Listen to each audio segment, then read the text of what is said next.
라고 하는 세 번째 시간을 우리 가지도록 하겠습니다. 우리 한번 먼저 인사하실까요? 사랑과 축복합니다. 우리 앞뒤 좌우로 살피시면서 인사하시겠습니다. 사랑과 축복합니다. 네, 잘 오셨습니다.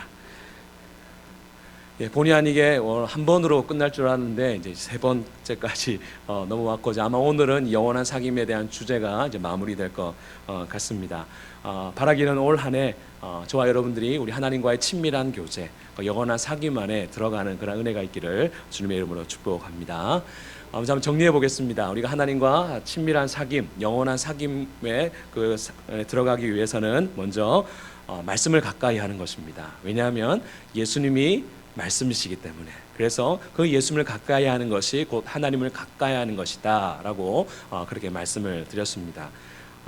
이제 1월 중반입니다. 어떤 말씀을 가까이 하고 계십니까? 네. 오늘부터 작심하십시다.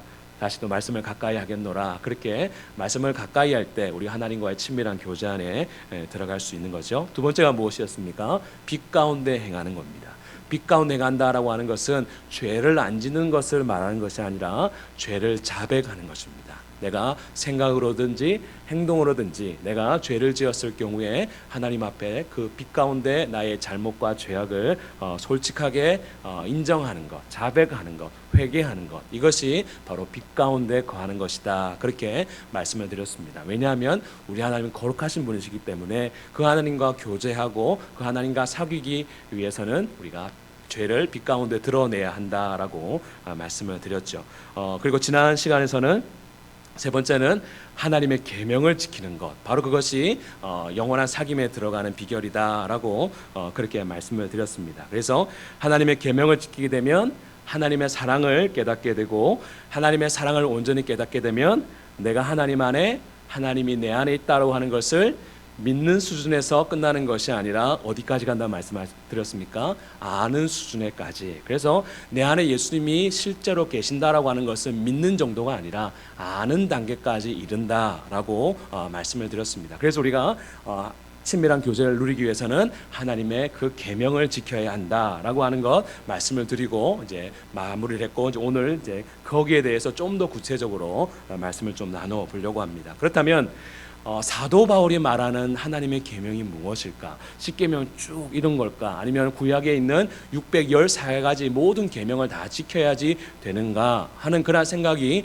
들 겁니다. 그런데 이 사도 요한이 말하고 싶은 그 하나님의 계명은 이 요한 1서에 보면 분명히 기록을 하고 있습니다. 한번 찾아보시겠습니다. 요한 1서 3장 23절 말씀을 한번 찾아보시겠습니다.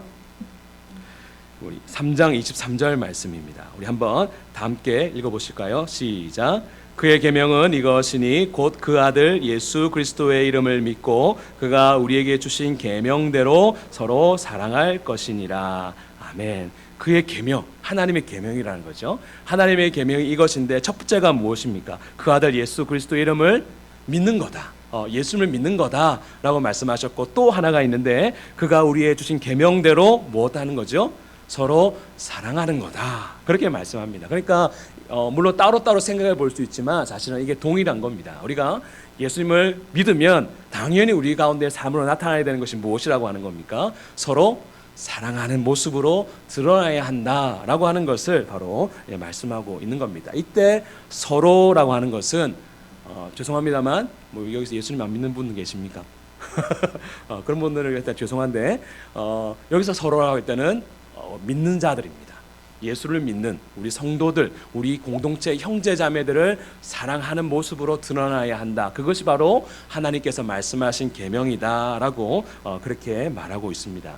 요한 1서를 쭉 읽다 보면 요한이 계속해서 강조하는 게 이겁니다. 형제를 사랑해야 된다. 너희들 서로 사랑해야 된다라고 그렇게 말합니다. 왜 그렇게 말하겠습니까?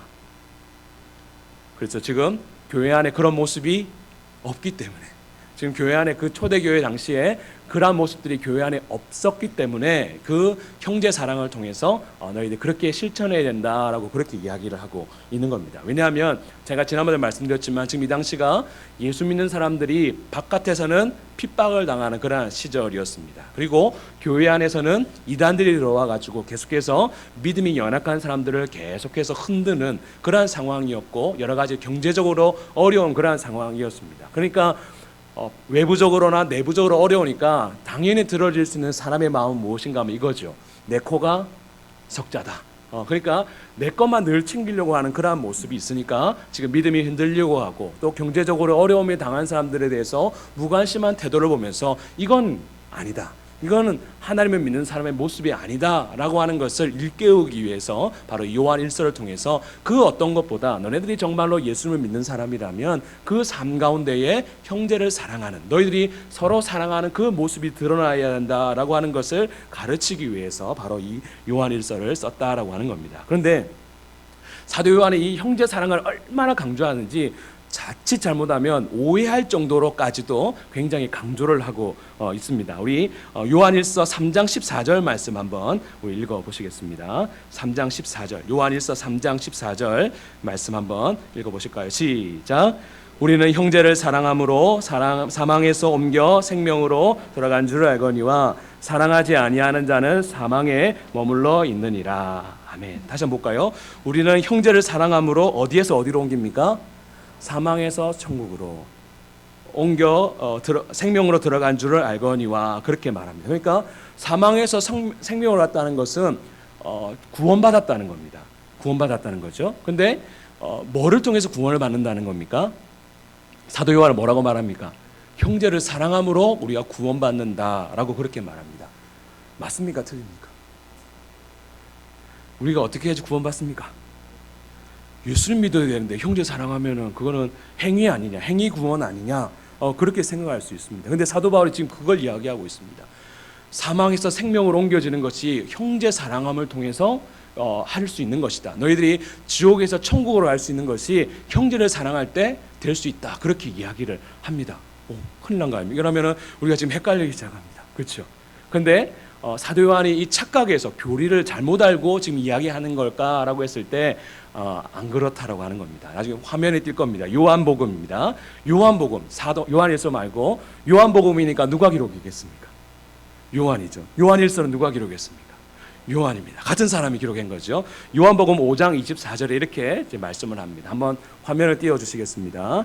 요한복음 5장 24절 말씀 한번 다 함께 읽어보시겠습니다. 내가 진실로 진실로 너희에게 이르노니 내 말을 듣고 또 나 보내신 이를 믿는 자는 영생을 얻었고 심판에 이르지 아니하나니 사망에서 생명으로 옮겼느니라. 똑같은 저자 요한이 기록을 했습니다. 무엇 할 때 사망에서 생명을 옮깁니까? 나 보내신 이를, 화면을 보여주십시오. 네. 화면을, 요한복음 5장 24절 한번 보여주시겠어요? 네, 다시 한번 볼까요? 나 보내신 이를 믿는 자는 어떻게 된답니까? 영생을 얻었고 심판에 이르지 아니하나니, 어디서 어디로 옮겼다? 사망에서 생명으로 옮겼다. 그렇게 말합니다. 그러니까 요한복음에서 사도 요한은 무엇 해야지 구원을 받는다는 거죠? 예수를 믿어, 하나님을 믿을 때, 예수를 믿을 때 우리가 구원을 받는다. 근데 요한일서 가서는 무엇 해야지 우리가 구원을 받는다는 겁니까? 형제를 사랑함으로. 근데 이게 틀린 게 아니라 뭐라는 겁니까? 같은 것이다. 아까 말씀 보았듯이 그의 계명은 이것이니라고 말씀하면서 예수 이름을 믿는 것과 서로 사랑하는 것, 그것이 똑같은 것이다. 그러니까 당연히 나타나야 되는 거. 우리가 예수를 믿었다, 내가 예수님을 주님을 믿는다라고 하는 사람의 고백 가운데에 삶으로 나타나는 고백이 무엇이어야 되는가 하면 뭐로 나타나야 된다는 겁니까? 형제를 사랑하는 것. 그 어떤 형제인가 하면 내 피부치 형제도 마찬가지일 수 있겠지만 그 무엇보다도 우리 공동체 안에 형제를 사랑하는 그 모습으로 드러나야 된다라고 바로 사도 요한이 이야기를 하고 있습니다. 왜냐하면 우리가 어디 가운데 있기 때문인가 하면 빛 가운데 있기 때문에, 우리가 빛 가운데 있기 때문에 빛 가운데 있는 자로서 우리 안에 있는 거리낌, 우리 안에 어떤 사람들을 미워하는 마음이나 장애물들이나 이런 것들은 다 사라져 버렸고, 우리가 그러한 빛 가운데 있는 자로서 우리가 형제를 사랑하는 것, 그것은 너무나도 마땅한 것이다 라고 그렇게 이야기를 하고 있는 겁니다. 그런데 반대가 또 나타나게 되죠. 형제를 미워하지 않는 자는 9절에 보니까 이렇게 말합니다. 한번 9절 말씀을 한번 읽어보시겠습니다. 9절입니다. 빛 가운데 있다 하면서 요한일서입니다. 요한일서 2장 9절 말씀, 오늘 본문 말씀 함께 읽어보시겠습니다. 시작. 빛 가운데 있다 하면서 그 형제를 미워하는 자는 지금까지 어둠에 있는 자요. 빛 가운데 있다고 하는 것은 내가 예수 믿는다는 겁니다. 예수 믿는데 형제를 미워한다라고 하는 것은 여전히 그 사람이 어디에 있다는 겁니까? 어둠에 있다라고 하는 겁니다. 굉장히 무서운 말입니다. 나는 스스로 예수 믿는다고 생각했는데 실제로는 예수를 안 믿는 거라는 거죠. 하나님 보시기에는 무엇하면 형제를 미워하는 자는 그렇다라고 하는 것을 이야기하는 겁니다. 그래서 굉장히 우리가 예수 믿는 것이 쉬운 것 같으면서도 예수 믿는 것이 굉장히 어려운 이유가 무엇인가 하면 우리 안에 이러한 모습이 드러나는가라고 하는 것을 확인해 볼 필요가 있는 거죠. 그런 의미에서 사도 바울은 이처럼 형제의 사랑을 굉장히 강조하고 있다라고 하는 겁니다. 한번 여러분에게 질문을 드리겠습니다. 두 가지 중에 하나만 고르십시오. 두 가지 중에 하나만. 자녀가 출세하는 것 하나, 자녀가 들끼리 서로 사랑하는 것 하나, 이 두 개 중에 하나를 고른다면 어느 게 좋으십니까? 진짜십니까? 네, 그렇죠. 우리 하나님도 마찬가지시라는 겁니다. 우리 사랑하는 우리 믿음의 공동체가 서로 막 나는 이번에 뭐 돈을 많이 벌었다, 뭐 좋은 대학, 좋은 직장 갔다, 그런 거 물론 하나님 우리 아버지시기 때문에 기뻐하십니다. 그러나 그것과 비교할 수 없을 만큼 하나님께서 기뻐하시는 것이 무엇인가 하면 우리가 서로 사랑하는 겁니다. 우리가 한 믿음의 가족으로서 한 하나님을 섬기는 한 아버지를 섬기는 자로서 우리가 서로 사랑할 때 하나님은 그 어떤 것보다 기뻐하신다라고 하는 것을 바로 강조하고 있는 것이죠. 그런 면에서 이것을 우리가 인식해야 한다라고 하는 겁니다. 이것도 반대로 말할 수 있습니다. 우리가 서로 미워하면 하나님께서 어떤 마음이 드십니까? 슬프고 때로는 진노하실 수 있는 그러한 마음이 들 수 있다라고 하는 점에서 우리가 이 부분을 굉장히 면밀히 생각해야 한다라고 하는 거죠. 그래서 우리 예수님께서 마태복음 5장 23절부터 24절까지 예물 드리기 전에 형제에게 원망 들을 만한 일이 생기면 어떻게 하라고 말씀하셨습니까? 예배 먼저 드리고 가라 했습니까? 아니죠. 예배 드리기 전에 그들과 화해하고 그런가 용서하고 또 용서를 구하고 그렇게 와서 예배를 드려라, 그렇게 말씀을 하시고 있습니다. 그러니까 하나님에게 있어서 예배보다 더 중요한 것이 하나가 있다는 거죠. 무엇입니까? 우리가 서로 사랑하는 것. 우리가 서로 원망 드릴 일 없이 서로 사랑하며 나아갈 때 하나님께서 그러한 자의 예배를 하나님께서 받으신다라고 하는 것을 바로 이야기하고 있는 겁니다. 바로 그것이 하나님의 계명을 지키는 것입니다. 그 계명을 지킬 때 우리가 하나님과 친밀해질 수 있고 하나님과의 그 깊은 관계 안에 들어갈 수 있다라고 하는 것을 바로 이야기하고 있는 것이죠. 그런 면에서 우리가 이러한 형제 사랑이 얼마나 중요한 건가라고 하는 것을 알 필요가 있습니다. 그런데 여기서 끝나면 형제사랑 중요하구나라고 하는 것을 알 수 있는데 별로 안 하고 싶은 마음이 들 수 있습니다. 그런데 우리 하나님께서 이걸 하면 좋다라고 하는 것을 가르쳐 주시는 본문이 또 오늘 좀 나누려고 하는 그런 본문입니다. 요한복음 말씀, 이거 한번 찾아보시겠습니다. 요한복음 15장 말씀입니다. 요한복음 15장 9절에서 17절까지 말씀. 이 본문은 무엇을 말하는가 하면 우리가 서로 사랑할 때 하나님 주시는 복이 있다는 겁니다. 여러분 복 받으시기 원하시죠? 그렇죠? 복은 그냥 저절로 주어지는 것이 아닙니다. 복은 하나님을 기쁘시게 할 때, 하나님 말씀에 합당할 때 복을 주시는데 바로 이 말씀이 바로 우리가 서로 사랑할 때 주시는 하나님의 복에 대한 내용이 바로 이 말씀 안에 있습니다. 우리 요한복음 15장 9절부터 17절까지 말씀을 볼 텐데요. 저를 한번 교독하시면서 한번 같이 하나님의 말씀에 받들어 한번 읽어보시겠습니다. 제가 먼저 읽겠습니다. 아버지께서 나를 사랑하신 것 같이 나도 너희를 사랑하였으니 나의 사랑 안에 거하라.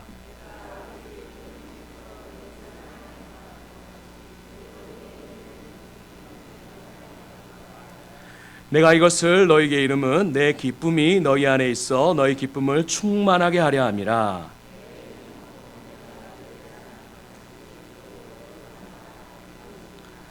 사람이 친구를 위하여 자기 목숨을 버리면 이보다 더 큰 사랑이 없나니 이제부터는 너희를 종이라 하지 아니하리니 종은 주인이 하는 것을 알지 못함이라. 너희를 친구라 하였노니 내가 내 아버지께 들은 것을 다 너희에게 알게 하였음이라.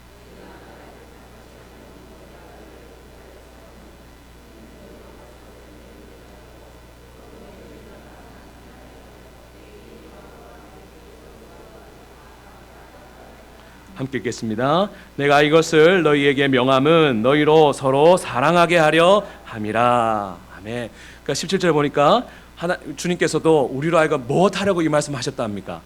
서로 사랑하게 하려고. 왜 그냥 해가지고는 서로 사랑하라 그러면은 잘 안 할 걸 아신다는 거죠. 그러니까 이것 해가지고 너희들 좀 사랑했으면 좋겠다라고 하기 위해서 방금 이 9절부터의 말씀을 쭉 하셨다라고 하는 겁니다. 그래서 간단하게 우리가 서로 사랑하면 어떠한 복을 받는가 한번 살펴보도록 하겠습니다. 첫 번째 복이 무엇인가 하면 주님의 사랑 안에 거하게 된다라고 하는 겁니다. 그게 바로 10절의 말씀이죠. 내가 아버지의 계명을 지켜 그의 사랑 안에 거하는 것 같이 너희도 내 계명을 지키면 어디에 거합니까? 내 사랑 안에 거하리라. 그렇게 말씀합니다. 이게 무슨 의미인가 하면 이겁니다. 갓 태어난 아이가 어머니 품속에 있는 것 같은 그런 모습을 가지고 지금 이렇게 표현을 하고 있는 겁니다. 엄마는 이 아이를 바라보면서 내가 너를 위해서 생명을 주는 것도 아깝지 않다라고 하는 그 사랑의 모습으로 이 아이를 바라보는 것이고, 이 아이는 어머니의 품속에서 그 어떤 세상 걱정이나 염려들 두려움 없이 그 어머니의 품 안에서의 그 안식을 누리며 살아가는 것, 바로 그 모습을 바로 이 말씀 안에서 말하는 겁니다. 그래서 이때의 사랑은 무엇이겠습니까? 아가페의 사랑, 하나님의 사랑을 경험한다라고 하는 겁니다. 그래서 우리가 서로 사랑할 때, 우리가 믿음 안에서 주님 안에서 서로 사랑하게 되면 우리가 주님 안에 거하게 됨을 통해서 주님이 주시는 그 평안과 안식을 누리는 그러한 은혜를 누리게 된다라고 하는 그것이 바로 첫 번째 복이다라고 하는 것입니다. 그래서 이러한 평안은 세상에서 줄 수 있는 게 전혀 아니죠. 우리가 주님 안에서 있을 때 누릴 수 있는 그러한 평안과 복인데, 바로 그것을 우리가 서로 사랑할 때, 그러한 공동체를 이루어갈 때 누릴 수 있다라고 그렇게 말씀을 하고 있는 것입니다. 그래서 첫 번째 복이 무엇인가 하면 주님의 사랑 안에 거하게 되는 복을 누리게 되는 겁니다. 두 번째 복입니다. 우리가 서로 사랑할 때 얻는 두 번째 복은 무엇인가 하면 주님이 주시는 기쁨을 우리가 기쁨으로 충만하게 된다라고 그렇게 말씀을 하고 있습니다. 11절에 이렇게 말씀합니다. 한번 읽어볼까요? 11절입니다. 내가 이것을 요한복음 15장입니다. 내가 이것을 너희에게 이름은 내 기쁨이 너희 안에 있어 너희 기쁨을 충만하게 하려 함이라. 아멘. 이때 기쁨이라고 하는 단어가 이제 우리 옛날에 이런 아이돌 그룹이 있었습니다. 카라라고 하는 아이돌 그룹, 지금 없어졌는데 카라라고 하는 그 뜻을 가지고 있습니다. 기쁨이라고 하는 그런 뜻인데, 이 기쁨은 언제 성경에 나타나는 기쁨이라고 하는 단어가 다 카라는 아닙니다. 이 카라라고 하는 이 말을 쓰는 경우가 성경에 몇 군데가 있습니다. 어떤 경우인가 하면 제자들이 부활하신 주님을 만났을 때의 그때의 기쁨을 말할 때 카라라고 그렇게 말합니다. 또 우리가 잘 아는 누가복음 15장에 보면 잃어버린 양, 잃어버린 동전, 잃어버린 아들을 되찾았을 때 그 기쁨, 바로 그때가 바로 이 카라라고 하는 말을 쓰고, 또 요한복음 3장 29절에 나타나면 신랑이 신부를 맞았을 때의 그때의 기쁨, 그때의 기쁨이 바로 이 카라라고 합니다. 결혼하셨던 분들 그때의 기쁨을 한번 생각되십니까? 그때의 기쁨이 제일 크셨죠, 그렇죠? 그렇다고 하십시오. 그런 것처럼 그때의 기쁨, 그런 만큼의 기쁨을 바로 누리게 되는 것이 바로 우리가 서로 사랑할 때 바로 주님께서 우리에게 주신다라고 하는 겁니다. 근데 이 기쁨이 세상의 기쁨과 다른 것은 무엇인가 하면, 세상의 기쁨은 조금 지나면 허무해져 버리고 좀 더 큰 기쁨을 찾으려고 하는 갈급한 마음이 생깁니다. 그런데 주님이 주신 기쁨은 그것으로 충분한 기쁨, 더 이상 더 찾을 것이 없을 만큼의 기쁨을 우리 가운데 주신다라고 하는 겁니다. 어떨 때? 우리가 서로 사랑할 때 그러한 복을 주시겠노라 그렇게 약속을 하시고 있는 거죠. 세 번째 복입니다. 이걸 한번 따라해 보시겠습니다. 예수님과 친구가 된다. 한번 15절 말씀 한번 읽어볼까요? 15절입니다. 이제부터는 너희를 종이라 하지 아니하리니 종은 주인이 하는 것을 알지 못함이라 너희를 친구라 하였노니. 그렇죠. 예수님께서 우리로 하여금 내가 너희를 뭐라고 생각하신다는 겁니까? 넌 나의 친구다라고 그렇게 여기는 것이 어떨 때?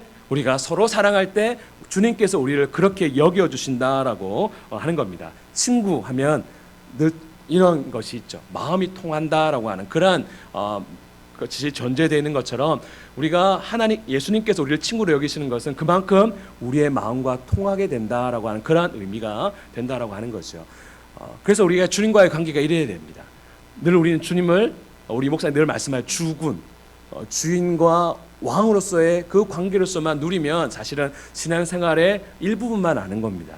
우리가 신앙생활에 정말로 깊이와 풍성함을 누리기 위해서는 예수님과 어디까지 들어가겠습니까? 친구, 사실 더 제일 기쁜 관계는 어디 관계겠습니까?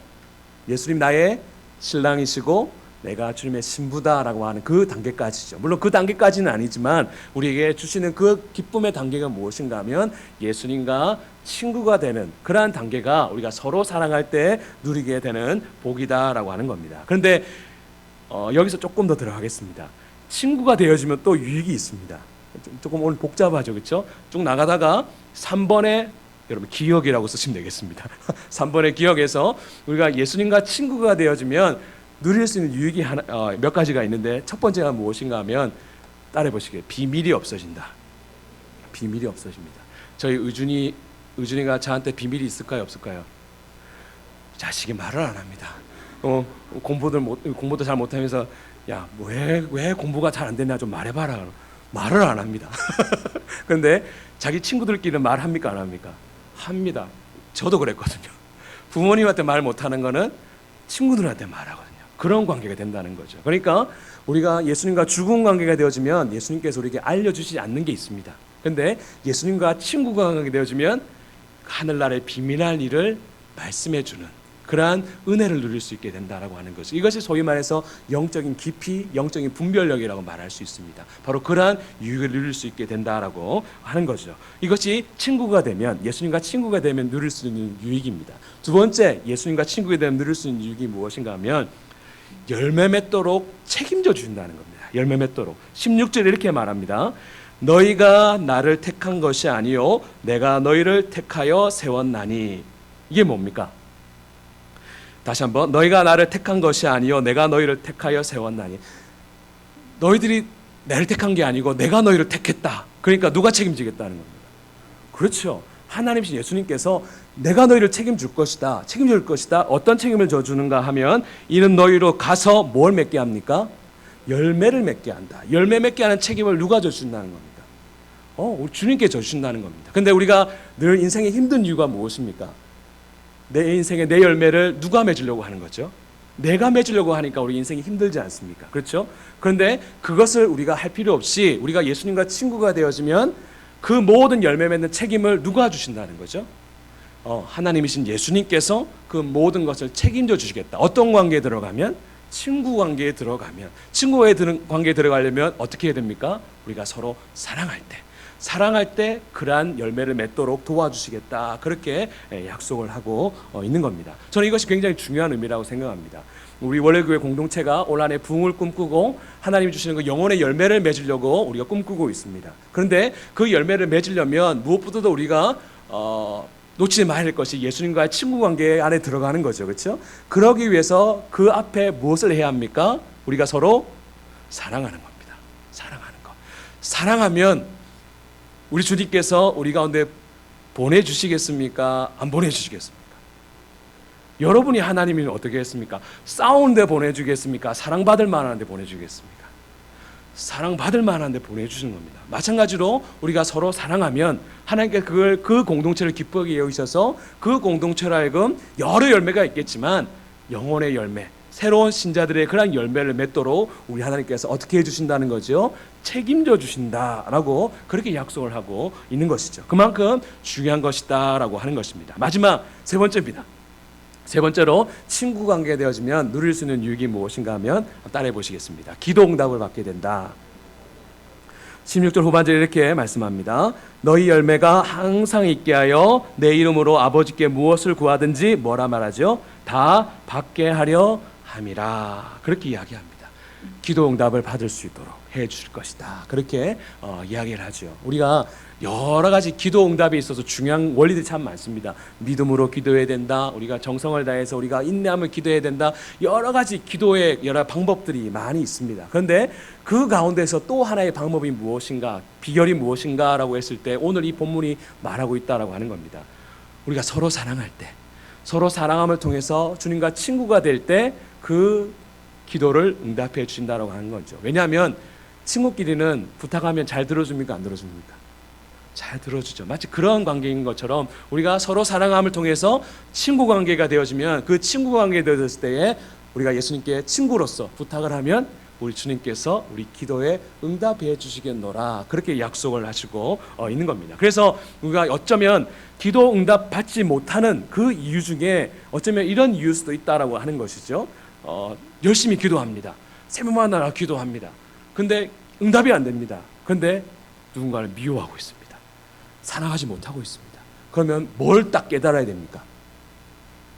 이것이구나. 내가 응답받지 못하고 있는 그러한 이유가 이것이었구나라고 하는 것을 깨닫고 용서하든지 용서를 구하든지 이걸 통해서 사랑의 단계에 나아갈 때 주님께서 그걸 보시고 우리의 기도에 응답해 주시겠노라 그렇게 약속을 하시고 있다라고 하는 겁니다. 한번 이것부터 정리해 보겠습니다. 오늘 조금 복잡할 수 있죠, 그렇죠?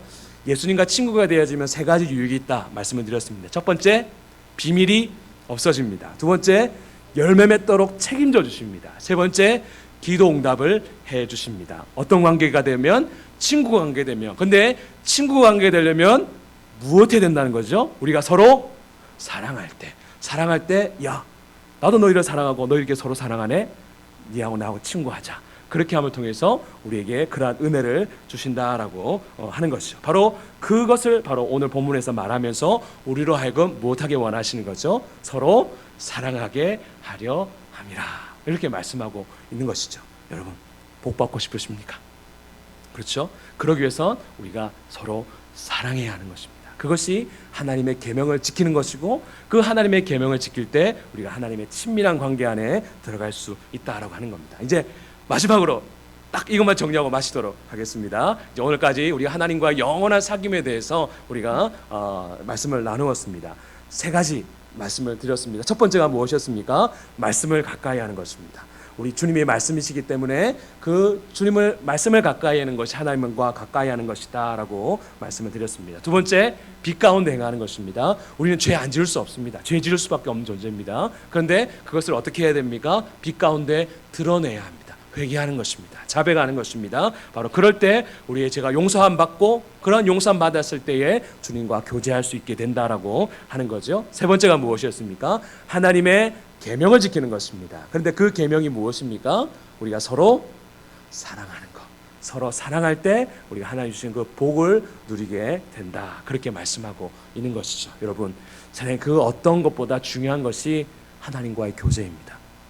어떤 물질보다 어떤 출세보다 더 중요한 것이 바로 하나님과의 교제, 하나님과의 사귐인데 올 한 해 이러한 욕심을 여러분 좀 가지셨으면 좋겠습니다. 하나님과의 깊은 관계, 하나님과의 친밀한 교제 안에 들어가는 그러한 복을 누리셨으면 좋겠습니다. 그것은 그 복으로만 끝나는 것이 아니라 부수적으로 오늘 본문처럼 따라오는 그런 여러 가지 유익들이 많이 있다라고 하는 거죠. 그래서 올 한 해 2020년도가 이 하나님과의 풍성한 교제를 누리고 그렇게 나눔을 통해서 여러분 개인뿐만 아니라 우리 원래 교회가 정말 사랑 안에서 풍성해지고 또 사랑으로 따뜻해지는 더 아름다운 교회가 될 수 있기를 주님의 이름으로 축복합니다.